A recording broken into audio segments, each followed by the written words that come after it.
வணக்கம் மக்களே. இன்றைக்கி நான் சொல்ல போகிற விஷயம் எனக்கு மட்டும் இல்லை, உங்களுக்கும் சேர்த்து தான்.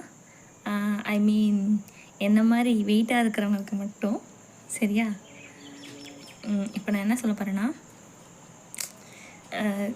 நமக்கு பிடிச்ச எல்லாத்தையும் நம்ம சாப்பிட்டு நல்லா வெயிட் போட்டோம். சரிங்களா? அதை திரும்ப நம்ம கண்ட்ரோல் பண்ணி ஃபஸ்ட்டு என்ன பண்ணணும்னா வாயை கட்டுப்படுத்தணும். சரியா? வாயை குறைக்கணும். திங்கிறத இப்படி திங்கிறத விட்டுட்டு இப்படி சொல்லி பழகுங்க தயவு செஞ்சு. நான் இப்போ ரொம்ப கஷ்டப்பட்டுக்கிட்டு இருக்கேன் வெயிட் லாஸ் பண்ணுறதுக்கு. ஸோ என்ன மாதிரி என்னோடய சப்ஸ்கிரைபராக இருக்கட்டும், ஃபாலோவர்ஸாக இருக்கட்டும், என் ஃப்ரெண்ட்ஸ் தான், நீங்கள் எல்லாருமே உங்களுக்கும் சேர்த்து தான் நான் சொல்கிறேன். ஸோ இப்படி வேணான்னு சொல்லுங்கள். முடிஞ்ச அளவுக்கு இவ்வளோ சாப்பிட்டா போதும்னு நினைக்கிறேன் நான். ஏன்னா நிறையா சாப்பிடக்கூடாது.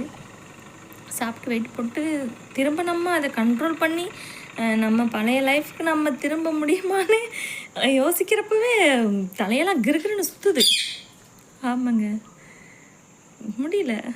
எனக்கு அழுகையே வந்துடும் போல் இருக்குது. முடியலைங்க ரொம்ப.